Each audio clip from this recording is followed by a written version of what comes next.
Welcome to City Club of Portland's Friday Forum. I'm Greg McPherson, president of City Club. For 100 years, City Club of Portland is where civic-minded people come together to make Portland and Oregon a better place for everyone to live, work, and explore. We're gathered at the Sentinel Hotel along with all of you listening on OPB or viewing on Portland Community Media or YouTube. The generous support of City Club's corporate and media partners enables us to put on the state's best civic programs week after week. Our media partner is Oregon Business Magazine, and our current Friday Forum sponsors are Bank of the Cascades, Stoll Reeves LLP, Family Care Health, Legacy Health, Russell Fellows Properties, and The Standard. Please show our appreciation for all of them.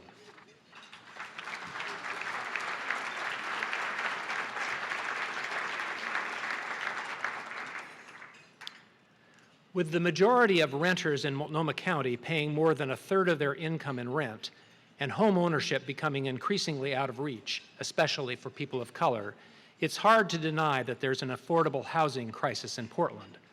The City Club's Housing Affordability Research Committee has spent the last 10 months studying the issue, interviewing stakeholders from across the city, and has identified a number of key recommendations.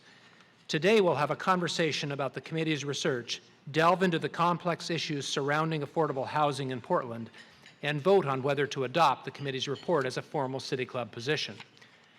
Joining us are Andrea Pastor, Affordable Housing Research Committee member for City Club of Portland, Katrina Holland, Deputy Director of the Community Alliance of Tenants, and Dr. Lisa Bates, Professor of Urban Studies and Planning at PSU. Jesse Beason, Director of Public Affairs at Northwest Health Foundation and former Executive Director of Proud Ground, will moderate a discussion with our panel. But first, Andrea Pastor, who served on the City Club's Housing Affordability Research Committee, will briefly outline the report's findings, conclusions, and recommendations. Andrea is a small business owner and graduate student at PSU, where she is working on her master's in urban and regional planning and economic and community development. Please welcome Andrea Pastor and our guests to City Club.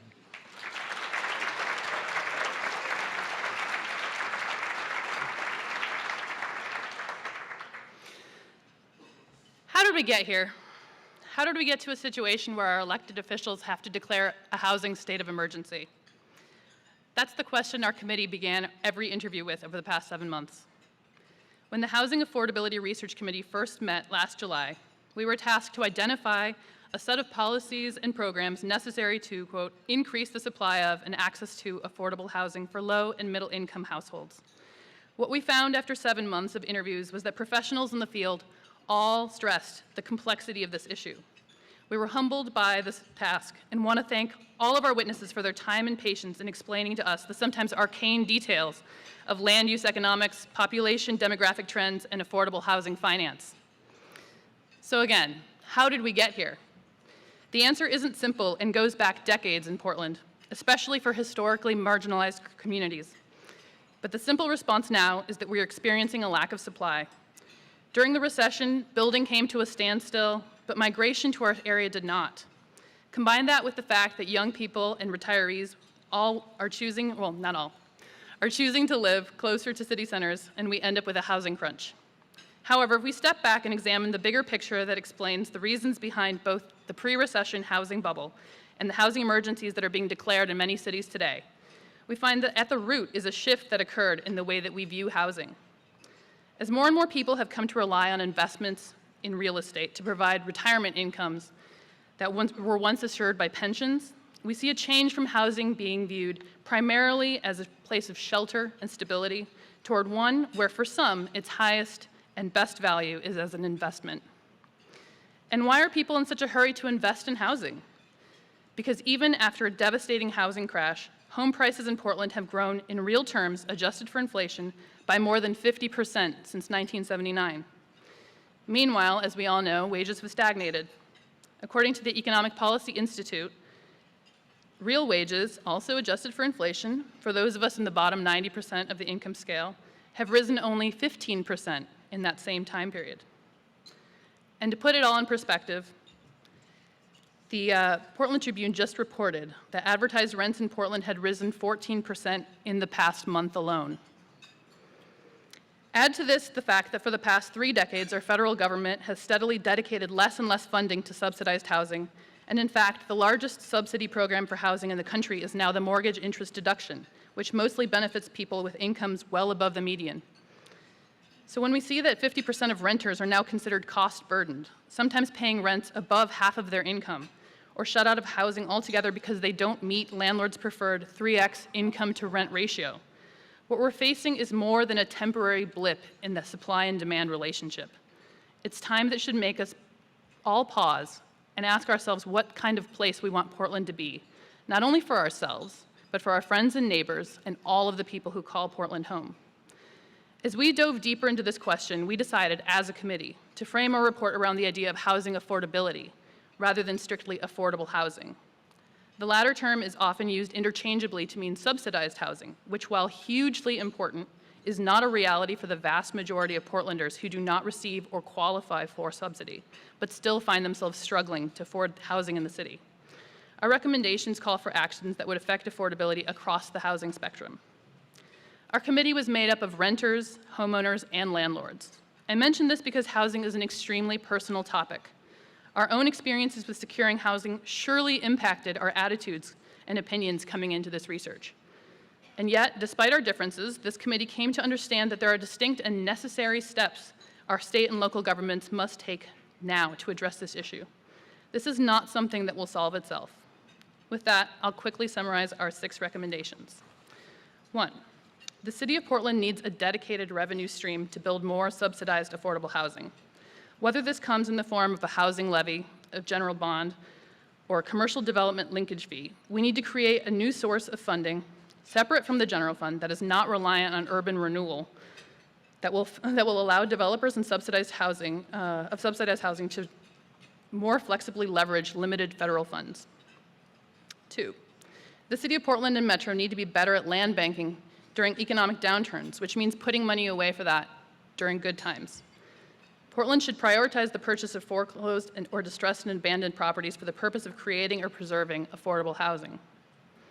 3, the lack of rental housing security brought about by no-cause evictions has a direct impact on affordability.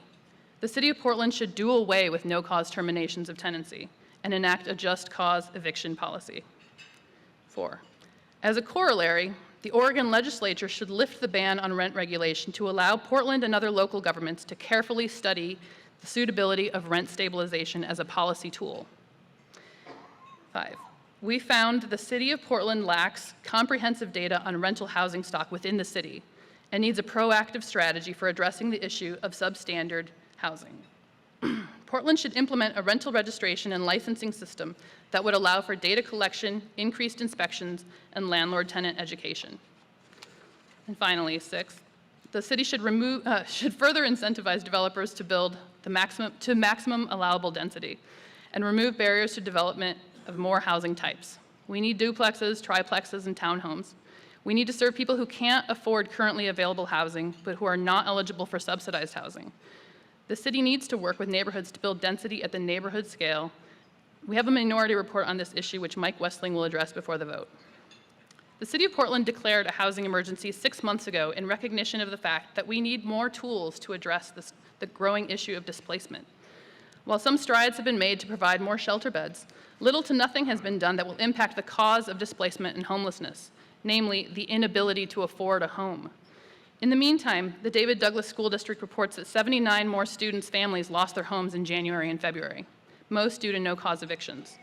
We're seeing entire buildings given 90 days notice to cope with $500 a month rent increases.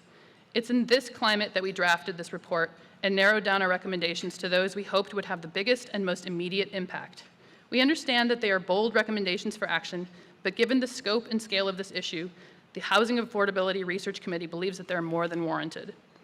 After the broadcast, City Club members will have an opportunity to debate and vote on the report, but for now I'll pass the microphone on to Jesse Beason to facilitate a discussion about the report and the housing affordability crisis in Portland.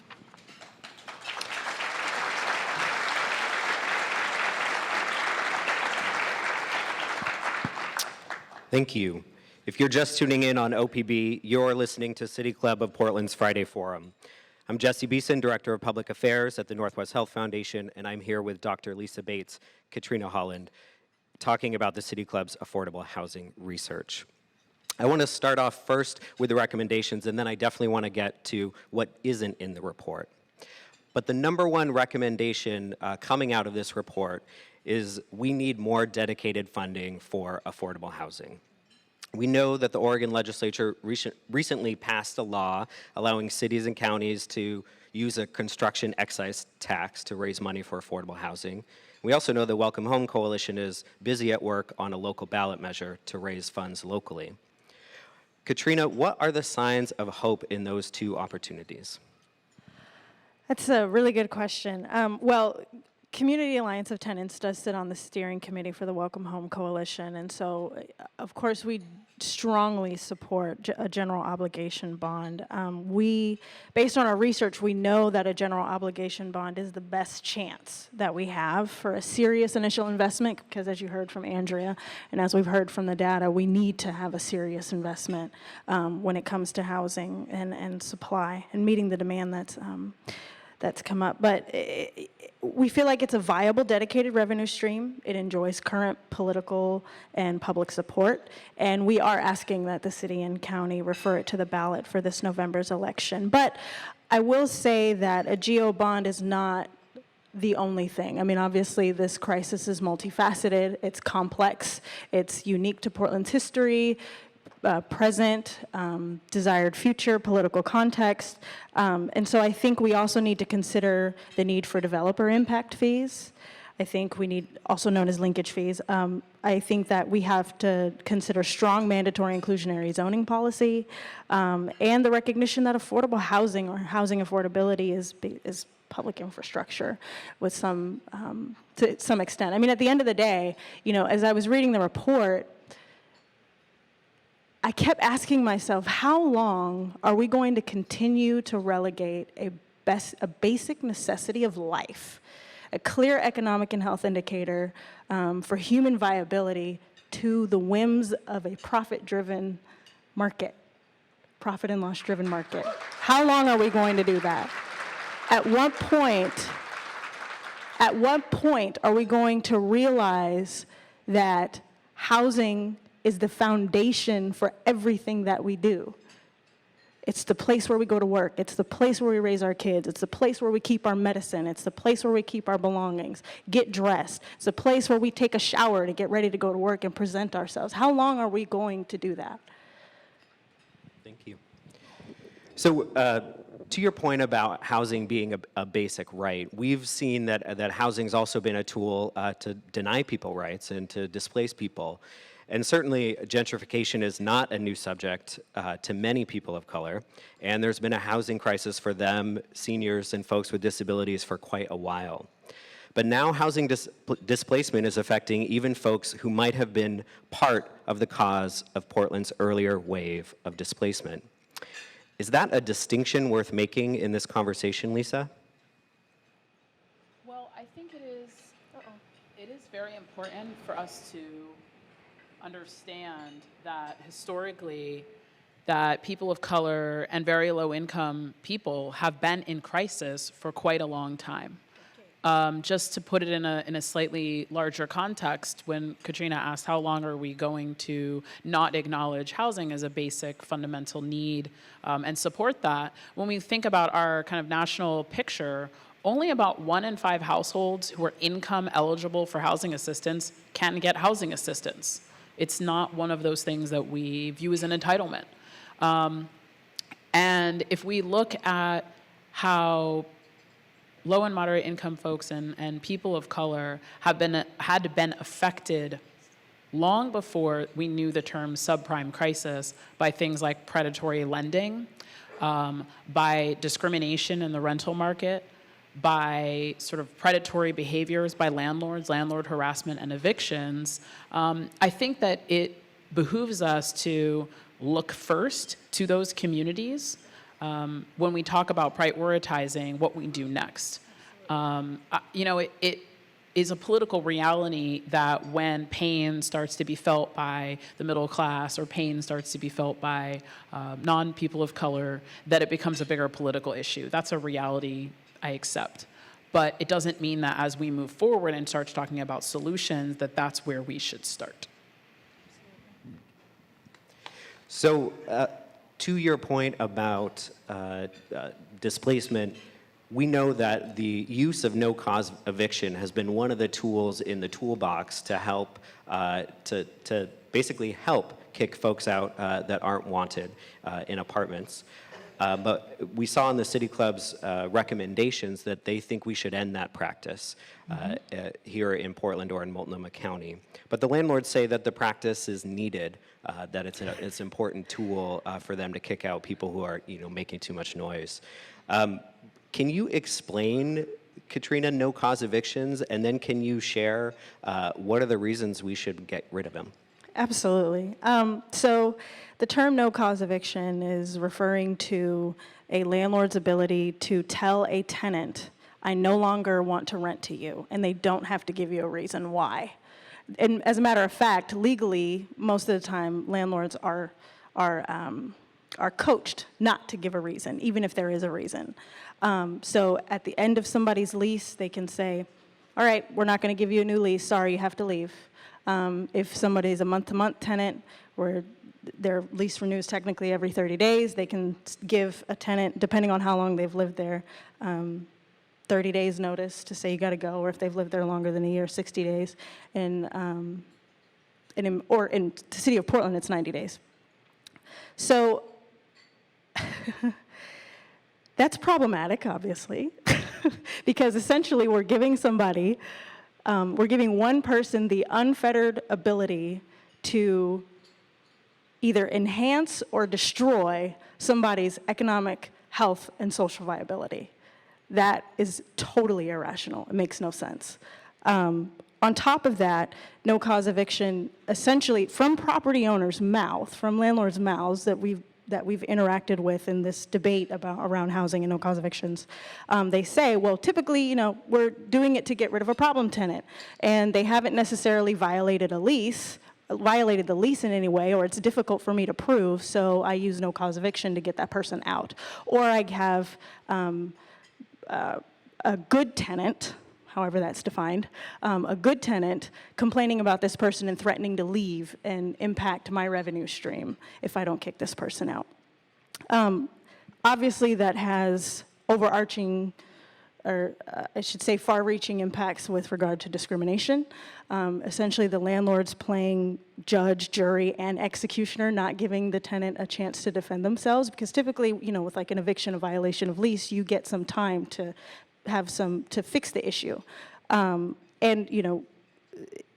when we think about the impact of no-cause eviction, especially for people of color, and thinking about the socioeconomic status of where we are in Portland, there's a very real impact that often goes unnoticed. I mean, when we think, I haven't looked at the data recently, so you probably would tell me, but the median income for specifically African-American populations is significantly lower than white populations. So if we get kicked out or we're targeted for various reasons, either we're a shady character or what have you, or we're making too much noise, not only are we threatened with losing our home, but it's difficult for us to find a new place to live. I think PHB just put out a report that described the accessibility for African Americans in Portland's housing market, and green meant you could afford it, red meant you can't, and the entire city was red, pretty much, based off of our median income. So we have to be cognizant of that disparate impact. Lisa, I'm wondering if you could speak as well to the need, as you see it, for just cause evictions, but also I think to the question that you were talking about in that when communities have been displaced, what are the tools, perhaps not in this report, that are available to us to help remedy the displacement that's happened?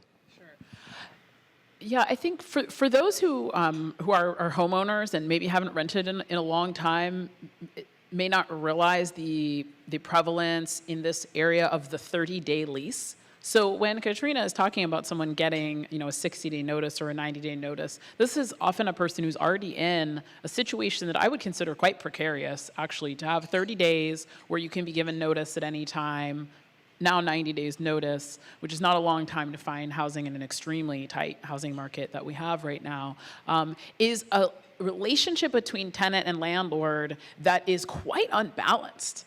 And when you look at the scope nationally of landlord versus tenant rights and responsibilities, Oregon is tilted quite far toward the landlord's side right now. In other places, tenants would have not only the right to either remedy or defend themselves in an eviction proceeding, but they also have rights in the case of landlords who aren't having a problem with the tenant per se, but simply want to upgrade their unit to a higher rent level, right? And so when we're talking about the displacement of entire buildings for, whether real or superficial renovation, but in order to sort of mark up to market, then that's, a case in which tenants are really without any protection here. Whereas in other places, tenants would have relocation assistance. There are other instances in which tenants have a right of first refusal if an owner wants to convert units to condos or to ownership opportunities. There are opportunities, for example, in Washington, D.C., tenants can seek to buy a building in case the owner is trying to sell the building. And so you could see intervention points here, particularly with community land trust models, where nonprofits come in, help tenants purchase, so they have sort of a cooperative or a condo-style ownership, the nonprofit owning the land, and either tenants renting the units or being able to purchase units, sort of like a condominium. So there's some entry points there when you have a much stronger tenant protection system to prevent displacement for tenants or to give them significant cash value for relocation. I think the tool that is coming online here, which is very interesting and potentially very powerful, is the Portland Housing Bureau's preference policy, which is really explicitly acknowledging that actions taken by the city of Portland in the past have had the consequence of displacing significant numbers of people. And in this case, it's focused on the Northeast Portland Albina District, or the Interstate Urban Renewal Area, where African Americans were historically segregated, right, had to live there, did not have the opportunity to purchase properties in most cases, or at least not through kind of legit mainstream safe lending opportunities. And as that area has been revitalized, have lost their place. The policy does apply to anyone who lived in the district during the time of urban renewal actions. It's not a race-specific policy, it's an impacted by policy. But it does, I think there is really an opportunity for Portland to be pioneering the kind of action that could give reparative justice to those people, those families who have seen their communities get pushed out. So you talked a little bit about how to give tenants more power in the law. This sort of raises the idea of rent control or rent stabilization. I'm wondering, Katrina, if you can sort of talk about both of those and really what might be the differences between those, because I've heard both terms, sure. And I want to understand what are the differences. Sure. So, I mean, in some, it depends on where you go. And some of them are used interchangeably, and they actually do refer to the same kinds of policies. But in this particular context, when we're thinking about rent control specifically talks about how far, or the cap at which rents can be lifted to. And typically it's talking about subsidized properties and isn't necessarily applicable to private market housing. Rent stabilization measures, however, and Lisa, you can chime in, also talks about, or you should, rent stabilization refers to varying degrees of policy that that talk about how quickly a landlord can raise the rent, or based off of a vacancy rate, when rents may not be able to be lifted for a certain period of time, or what have you. I mean, it can really look like it's left up to the imagination, really, of policymakers and advocates and landlords working together to find a collaborative solution. So, yeah. Thank you. You want to chime in on that a little bit? Before you chime in, I do want to remind folks that if you're just tuning in on OPB, you're listening to City Club of Portland's Friday Forum. I'm Jesse Beason, joined here with Dr. Lisa Bates and Katrina Holland, talking about the City Club's affordable housing research. But Lisa, you wanted to jump in on this rent stabilization versus rent control question? Yes, I just think it's very important that the City Club report recognize the two issues of eviction and rent stabilization going hand in hand. Yes. Right? That these are tools that work together, and in fact, having a just cause eviction standard without any kind of rent regulation may be somewhat ineffective, right? Because your landlord could simply say, well, I'm just raising the rent by 30%, and you can't afford it. So that's not an eviction. There's no conversation to be had about that. So I think those two pieces need to go hand in hand. Rent control and rent regulation is a very sort of hot button issue in terms of that. If you ask an economist, if you ask 99 out of 100 economists, they will tell you that rent control is a terrible idea. But in fact, there are many, many varieties of rent regulation and rent stabilization that happen across a number of different urban market contexts. And so it really isn't as simple as just saying, not a good idea. I think there are clearly a range of impacts of rent regulation, rent stabilization policies, right? Exactly. Some of them we might think are great. Some of them we might think are not that great. Some of them we, intended to be good and turn out not to be that great. But the question is not, does this have an impact, or does this negatively impact any person? I think the question is, when we look at rent stabilization and rent regulation, do we, as a society, as a community, favor those outcomes over the outcomes we have now? We know what the outcomes are now, right?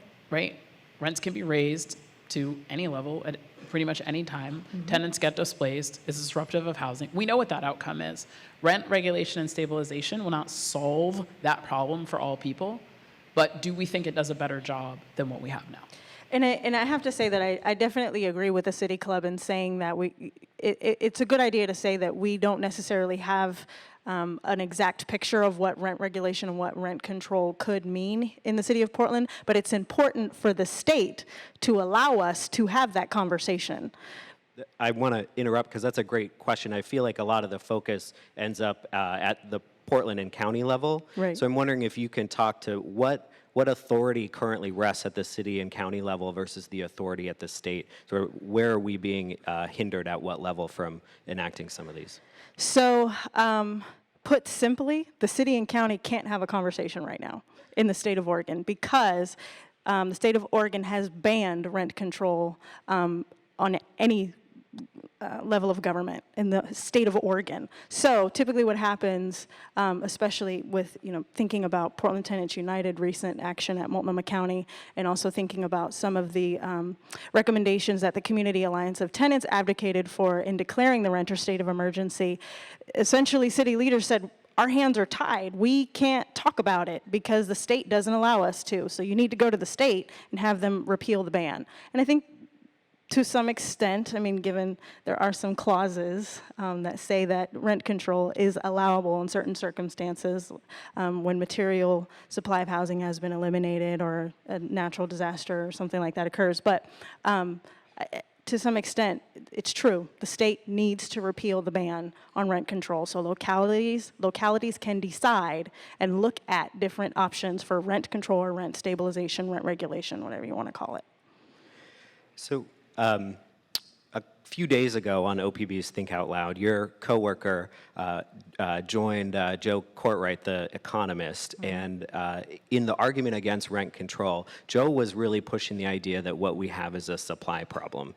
We simply don't have enough land zoned with enough density to make enough units.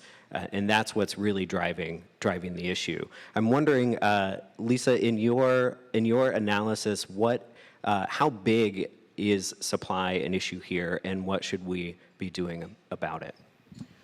Supply of housing is an issue, and affordability of housing is an issue. We are not going to build our way out of an affordability crisis for people with very and extremely low incomes. It doesn't happen. Because the other part of markets is demand, right? And so as long as people are moving here, which is great and wonderful, who have income levels and the ability to outbid people with lower incomes for housing, building more supply alone will not solve our problems. It just won't solve our problems. At the same time, we do need more housing supply. And that is touched on in the report, and I thought there was an interesting sort of dialogue there about the single-family housing zoned areas. We have a problem, y'all, with single-family zoned areas. We have a lot of land area locked up in an exclusionary zoning pattern. If we don't add housing that has multi-units, the duplex, the quadplex, the small house, we do allow ADUs, but if we don't bring in some of those other housing types, we are going to see what we have right now actually continue, which is people who have, a floor of income, let's say they're at around the median income for the area of Portland, crunching people down. They're moving down a notch in the housing market supply ladder, right? So they may be renting or purchasing at lower prices actually than what they can afford, and it's crowding out people of lower incomes.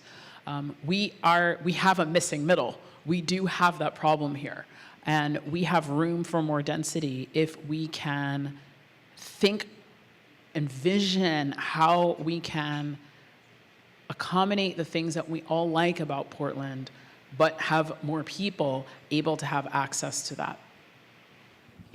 So I want to bring Andrea into the conversation because I noticed that the concept of more zoning capacity in Portland doesn't show up in the City Club's report at all. I'm wondering if you can speak to that issue. Well, I think that was one of the few, points of contention at the end of the process. Some of our committee members, the majority, felt that we have the necessary supply of land within the UGB right now and our current zoning if we just incentivize developers to build to the maximum allowable density, because a lot of times they aren't doing that. Maybe their products don't pencil out yet at that level. But then there was a minority report, which Mike will talk about later, which does address the idea that we need to actually change a lot of single-family zoned areas in order to allow more, because right now we are currently not allowed. Like if I wanted to take my house and split it into a duplex, that is not currently allowed because it's not on a corner lot, it's not on a main street. So that was one of the few areas where we had a little bit of contention, and we decided that we would split the report. So we have time for about 2 more questions. I want to, Andrea, I'm going to put you on the spot one more time because I noticed one of the other things that didn't show up in the recommendations is a conversation about the mortgage interest deduction. And I know it costs Oregon about $1 billion per budget cycle, and yet we're talking about folks who are using it on their second homes for up to $1 million. Why isn't that in there, and should it be in there? I think if it's not in there at all, it's probably just, oversight, because we did talk about it quite at length. As, those of us on the committee who are homeowners definitely all acknowledge that that is something that you get to benefit from if you, and I mean, at one point in time, the idea was that it was going to spur, home ownership, but that actually isn't the way it works. That, it doesn't actually provide an avenue or actually even spur people who can't afford to buy homes. So it's actually just a benefit that actually mostly goes to people making more than $100,000 a year. Lisa, you look like you want to say something. Yeah, I mean, just to echo that this is a benefit that is heavily skewed to the top 20% of earners. It's not targeted to that first-time moderate income homeowner. And I think that to think about a combination of expanding that, this quote unquote missing middle housing stock, and to target home buyer assistance, down payment assistance, a more targeted tax credit that is income tested for home buying with intentional education on financial literacy and home buying education is a way to expand the opportunities available through home ownership to a much wider range of people, particularly communities of color who have not historically had that opportunity, which also helps, of course, with the issue of displacement. When you own, you are much less likely to be displaced by the market and, in fact, to be able to grow your family wealth through that opportunity. Well, with that, I think it is time to turn it over to questions from City Club members. But before we do, if you're just tuning in on OPB, you are listening to City Club of Portland's Friday Forum. I'm Jesse Beason, and I'm joined here with Dr. Lisa Bates, Katrina Holland, and Andrea Pastor talking about the City Club's affordable housing research. So with that, I want to open up the microphone to City Club members to ask questions of our panelists. I will be very strict that your question is indeed one, and that ends in a question mark. I will also direct those questions to particular panelists in the interest of time. I will remind folks that the opportunity to ask a question is a privilege of City Club membership, and anyone can be a City Club member. So with that, I will turn it over to our first question. Well, thank you, and thank you so much for this report. I'm Mary Vogel, City Club member, and I'm just wondering how many of you on the report panel, and also how many of you in the audience know that as mayor of Burlington, Bernie Sanders helped to found what is now the largest community land trust in the nation. It has rental as well as ownership housing. And it seems like there's an in-joke up there, but in any case,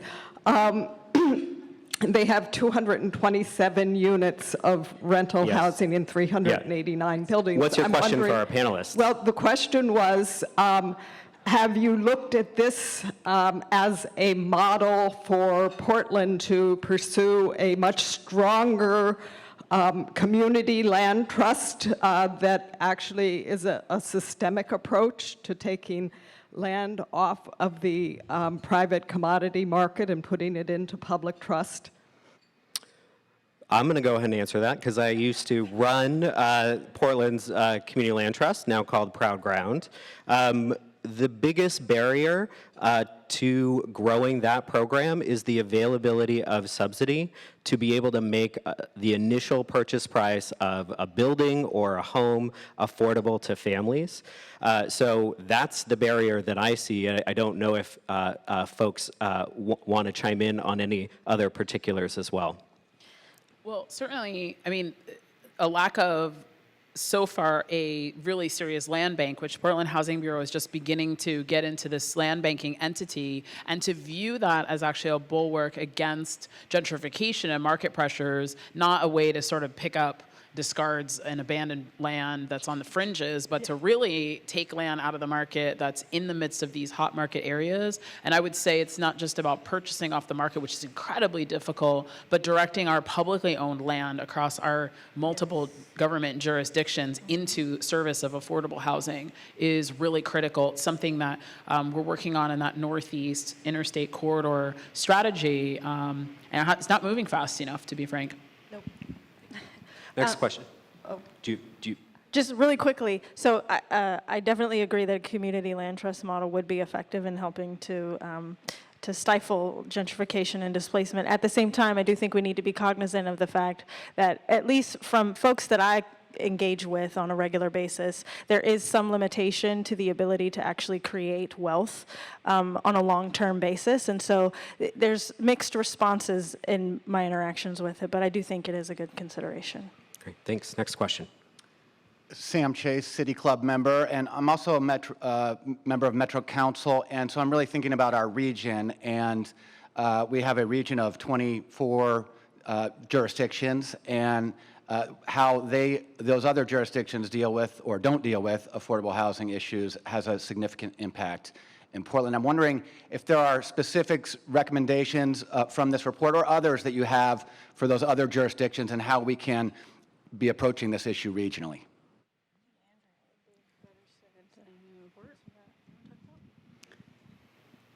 Well, I will say that though we sort of punted on looking at other smaller jurisdictions within Metro's boundary, we sort of put the ball back in your court. We said Metro, as our regional government, should really do something about it. But we didn't look at,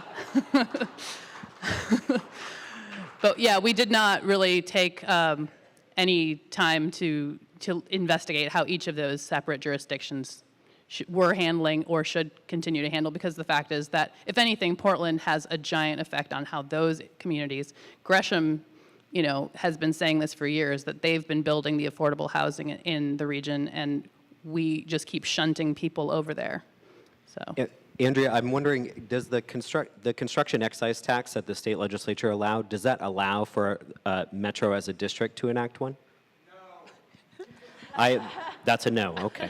I think, if Metro would like to gather up its courage, it could be leading a much bolder conversation about fair share of affordable housing across our region, as exists in many other states where suburban municipalities are expected to take up their fair share of affordable housing, and also to abide by our standards for fair housing, which means not using exclusionary tools to keep out people of color, people with disabilities, immigrants, and other protected classes.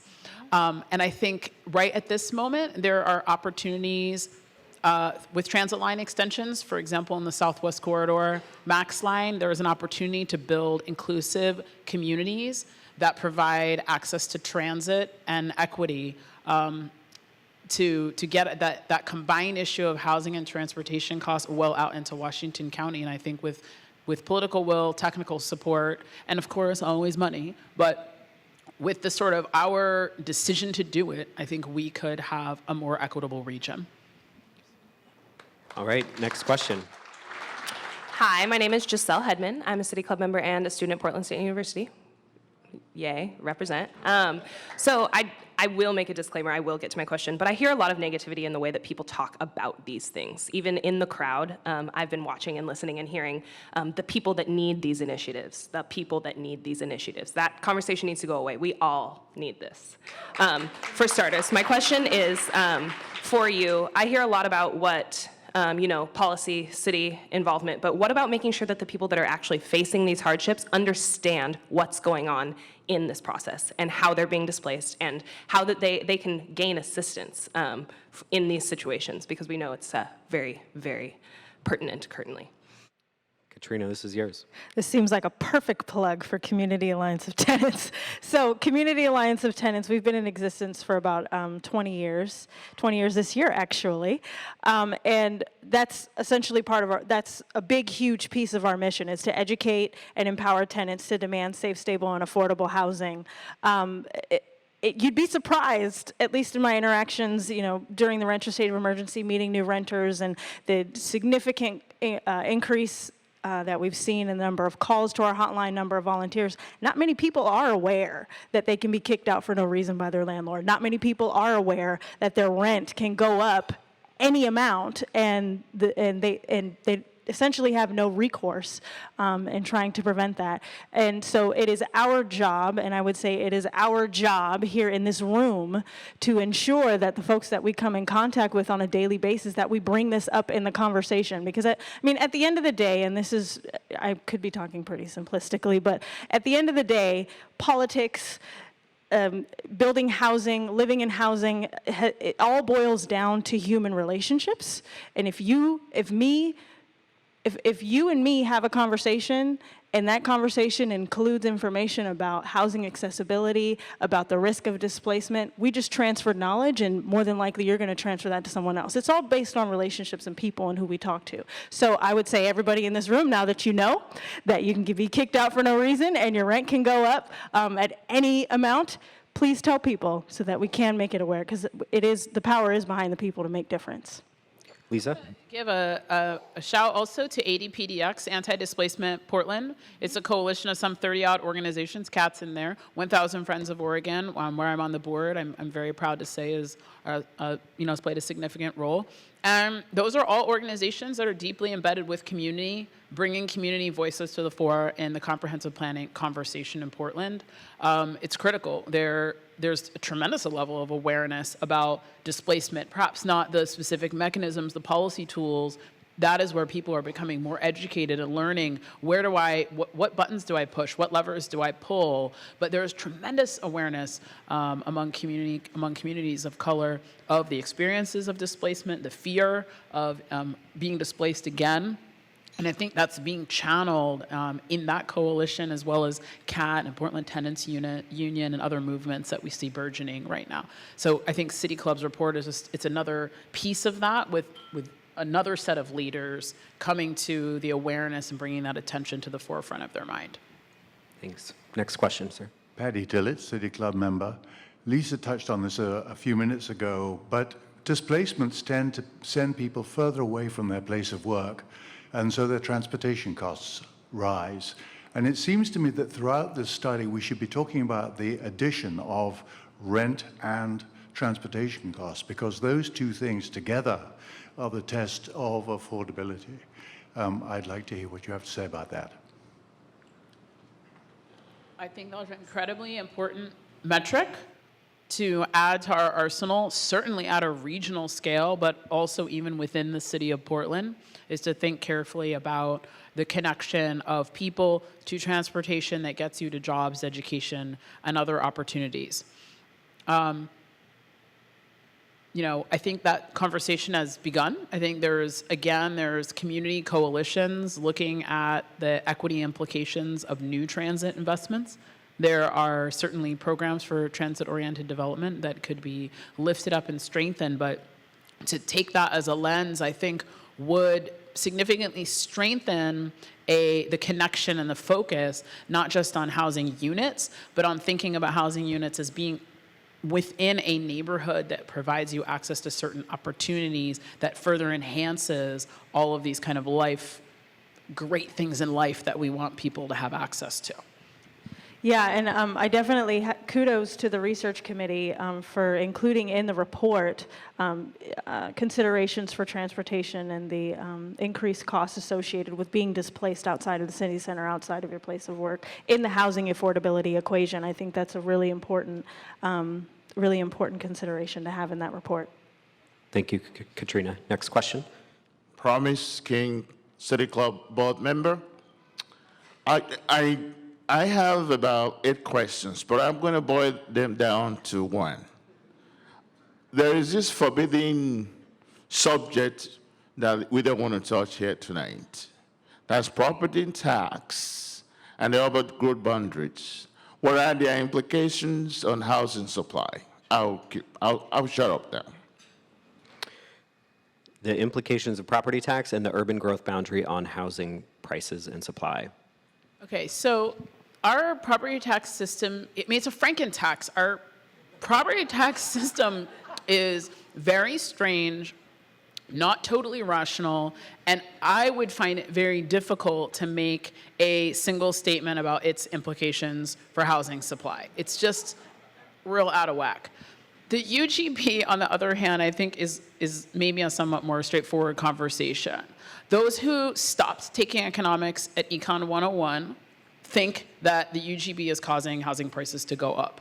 Those of us who went to the next level recognize that inside the UGB, we have a 20-year supply of buildable land for housing. But the choices that we make about how to build that housing and what we allow to build that housing, right, inside the UGB, it's goes the same as everywhere. Like anywhere that doesn't have a UGB, if we decide to be super protectionist of single-family homes and allow large lot zoning and don't have multifamily and don't have housing choices, we'll have a problem with housing supply. If we choose to move forward with urbanization, then we won't have as much of a problem with housing supply. The UGB does change quite a lot the locations of housing supply. And because we have it, and it makes Portland a desirable place to live, and a great urban area that people nationally and internationally talk about, a lot more people move here who want to live in an urban lifestyle, right? So it's not that the UGB is making prices go up in the center city directly because of something about land, but because of the kind of city and region that we're able to build where people can walk and bike and get to stuff and see nature and go to drink wine. It's like really close to drink wine. And go to the farmer's market. People want to move here. And so we have to take very seriously, not just thinking about the supply thing, but also how do we maintain that affordability and that mix in those really desirable central urban neighborhoods that like almost everybody wants to live in, right?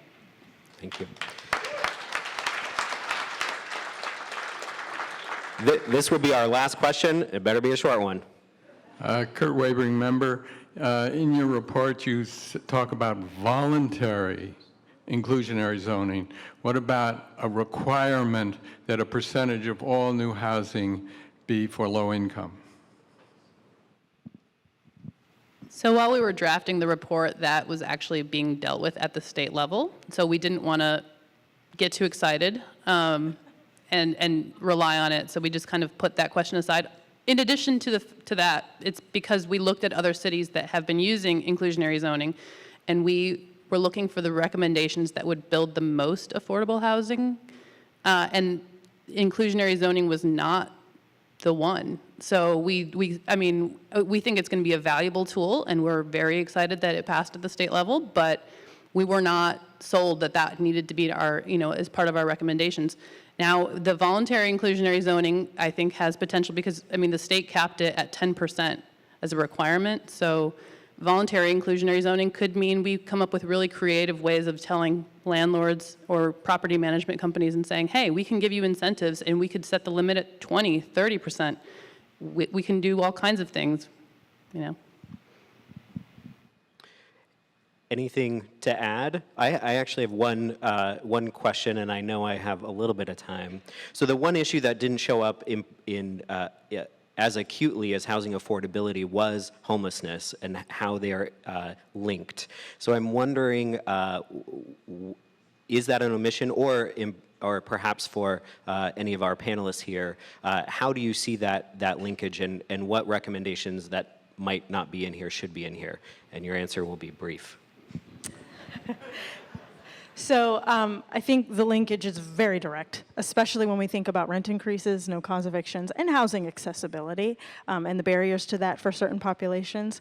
If you have a rent increase that you cannot afford and you can't find a place to live that is within your income range, then you have no choice but to either double up with people or you're on the street. And especially if you can't buy a home.